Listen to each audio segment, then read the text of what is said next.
Welcome to Tactical Talk. This is Zain Khan. Today, we will be speaking about Joe Biden's new presidency and his global and internal economic policy.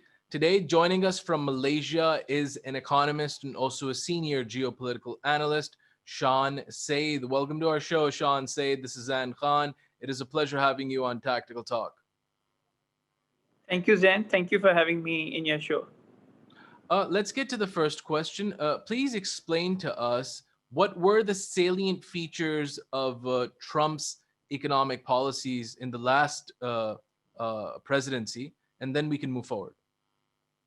He cut down on the regulations because he was an entrepreneur, and he basically focused on getting the markets to the work, and he was never in favor of having too many people around him, and he wanted the private sector to take the lead.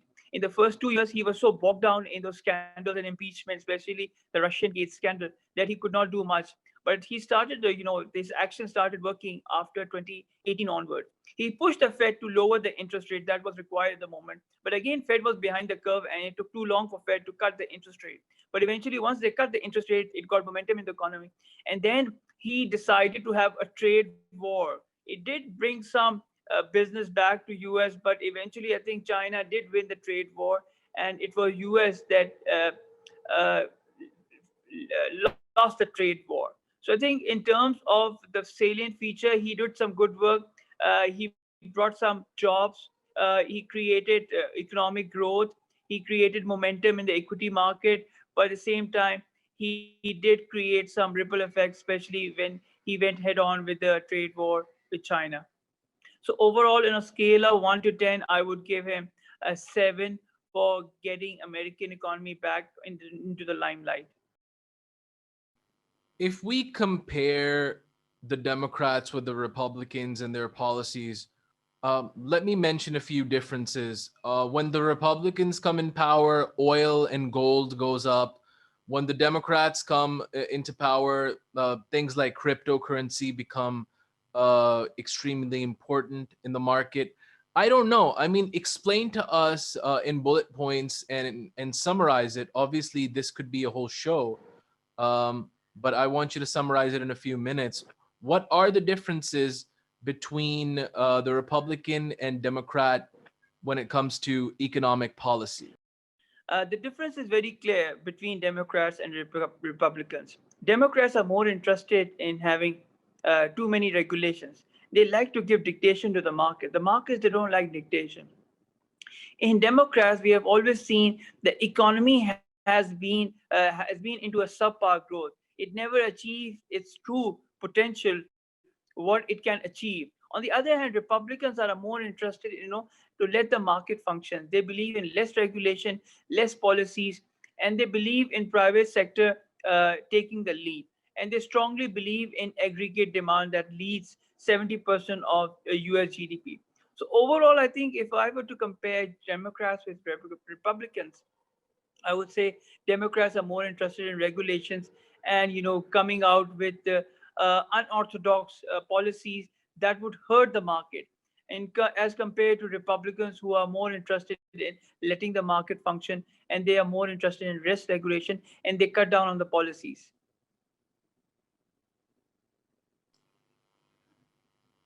What is going to be Joe Biden's economic policy? That's a huge. Let's get to the main question. Again, Zan, it's a huge question mark. I don't know, because Joe Biden has always been has been a social advocate. He has always come up with social policy. He has never been into the driving seat of carrying economic reforms. If you pick up this is the latest issue of Economist magazine, and if you try to decode this picture, he will try to clear up the mess what the previous administration has done. If you have seen and if you analyze, the American society has become polarized. So either you're a Republican or you are a Democrat. If you're a Republican, you're sitting with a Democrat, you're not welcome. And again, if you're a Democrat sitting in a Republican party, you are not welcome in the society. So the huge polarization that has been done, again, it is going to hurt The economic reforms is going to hurt the social reforms, and it's going to hurt the economy in the long run. At the moment, I don't see that Joe Biden has the policy instrument to spur growth. Again, he has followed the same line of Trump, that he is doing negative rhetorics with China. And Janet Yellen, the new Treasury Secretary, she has wrongly said that China has stolen our jobs. They have abused the economic policies to take leverage from our position. I think that is not the case. China has been pursuing her own economic policies, and they have been quite focused on maintaining their macroeconomic stability. That's why China is leading from the front, and China is the only economy that has got a GDP growth of above 4% in the last quarter. So I think Joe Biden's economic reforms yet to be yet to come out, and it will be a huge question mark as we go along in the second quarter. I was just reading a magazine today, and one of the articles was trying to convey the fact that Joe Biden said that from now onwards, nobody is going to relate the COVID-19 virus with China. So he's trying to at least reverse that notion that COVID-19 was from China. I think, isn't that a bit positive? Don't you think that Joe Biden is going to be slightly positive when it comes to China and the US? uh, Zan, you have to understand that Joe Biden has got dual policy. He might be very sweet on the surface, but behind the scene, he might be having different policies. So Joe Biden is famous for having two faces. So I am not sure how committed or how determined he is to ward off the differences between US and China. But moving forward, as you know, the American establishment, they are especially against China. They want to contain China. So the reason trade war was started, one of the reasons was to contain China. But nobody can control China. China has moved much faster. And if you've seen last week, China has surpassed 100 trillion yuan in terms of GDP. That is roughly like $15.5 trillion dollars. And people are talking about 2030. I think that's quite far. I'm expecting China to become the largest economy by 2023 to 2025. These is the time period that I'm looking at. In the next 3 to 5 years, China will become the largest economy of the world. And there is no doubt in my mind, the way President Xi Jinping is leading the Chinese economy has the potential to achieve that status in a very short period of time. China has also overtaken the United States economy wise in certain areas already. As you just mentioned, that it's going to take China another 5 years, but it has already overtaken the United States in a few areas. Am I correct? Yes, Zain, you're absolutely spot on. If you look at AI, 5G, EV, China is the number one in these technology. And in 1973, if you recall, Zain, we were talking off record. In 1973, Henry Kissinger said, "Whoever takes control of money and oil will lead the global economy." I made the statement in 2017. I said, "Whoever takes control of technology and AI will lead the global economy." Because in the next 3 to 5 years, only those economies will progress where they have got adoption of EV, electric vehicles, 5G, AI. By 2025, there will be 1.2 billion 5G users. A third would be coming from China. A third means 400 million people in China would be using 5G. And the way 5G and AI are moving, and China has taken the lead, I wouldn't be surprised. That's why I said I'm not talking about 2030. I'm talking about in the next 3 to 5 years, China will become the number one economy of the world, leaving US behind. Okay, now let's get to the Middle East. Saudi Arabia and Iran.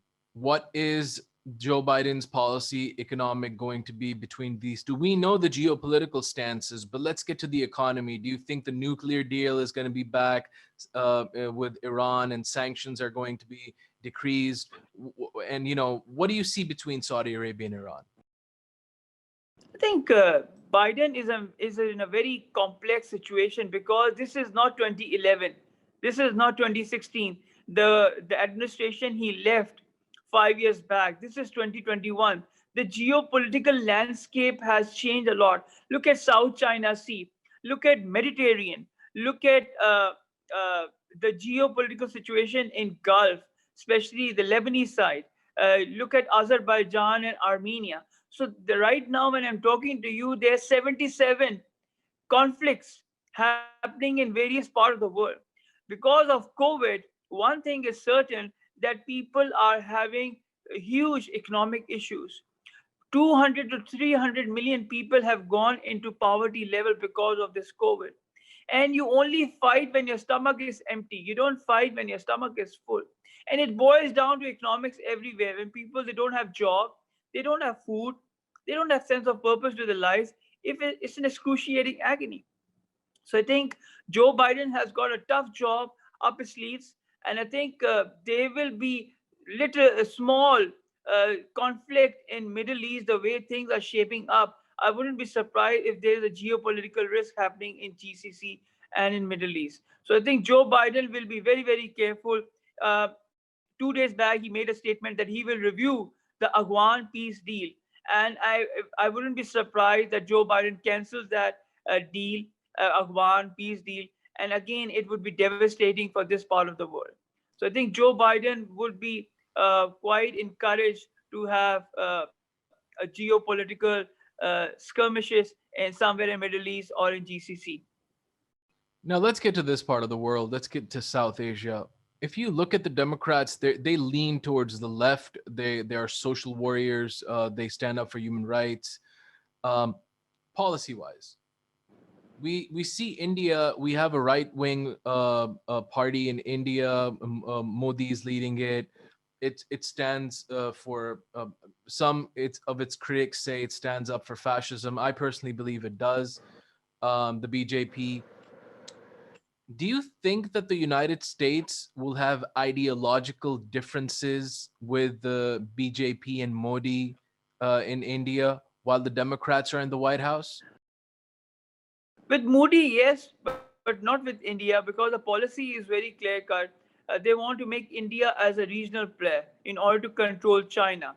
Are But you trying to India say has, there could be regime change in India? no, not regime change, but I'm saying Biden is not a big fan of Modi, but he wants to have close relationship with the Indian government and with Indian policymakers who are driving the Indian growth story. At the same time, as I said, US wants India to become a regional player in order to control China. They want to support India so that China can be contained. But the fact of the matter is, the ground reality is, India has failed miserably. Forget about regional play; they can't even become a local play. They can't even handle Pakistan. So for India to become a regional player, I think US is betting on the wrong horse, and India is not in a position to lead. And China has moved far ahead, much faster than India. China is the second largest economy of the world. India is not even close to China. We are talking about $16 trillion, and India's GDP size is just $3 trillion. So China is 5 times ahead in terms of GDP size. So India becoming a regional player, it's a huge question mark. But US is pushing and is trying her best to put India in a position so that China can be contained. But as you know, that China and Pakistan, they have strong economic, military, government to government relationship. Our relationship has become much stronger because US is pushing India to become a regional player. And the third player that is becoming very important is Russia. So imagine you have Russia, China, Pakistan, Turkey on one side, and you have US and India on the other side. If you see the physical balance, it tilts towards 4 against 2. So obviously, China, Pakistan, Turkey, and Russia, they have got much higher edge against US and against India. I mean, how much can the United States invest in India? I mean, it has to, at a certain time, pull back because it would be bad for the U.S. interests. I mean, how much can they take out of their economy and put it in, inject it into India. I don't know. I mean, I see a shady future between these two countries, especially this policy where they're trying to use India against China. I mean, how much could they inject? I mean, it'll be too little, too late. I think US has never injected directly. They've always encouraged their partners to invest in India. And it has always been a third party investment, not from the US. And if you have seen I the agree, economic, but if you look at the COVID-19 pandemic, I don't think any country would be in a position to invest in or inject money into other countries and try to make their economy stand while the pandemic is going on. agreed. And India has suffered tremendously because of this COVID, because they did not have policy response. So what you said is absolutely spot on. Global investors, they're looking at policy response, how effective the governments are in handling this COVID. So right now the market is moving between, epidemiology and economics. So how to take care of the healthcare of human and the healthcare of the economy. It's a very tricky situation. It's a huge trade-off to take care of the healthcare of humans first and then take care of the economy, or how to go about it. Unfortunately, India has played the policy response very badly. That's why investors, they don't have confidence in India. If you compare Pakistan being a much smaller country, we have been quite effective in our policy response. That could be a God given opportunity, government effort, whatever you call it. But that's why COVID has not created a lot of impact in Pakistan as compared to India or as compared to any other part of the world.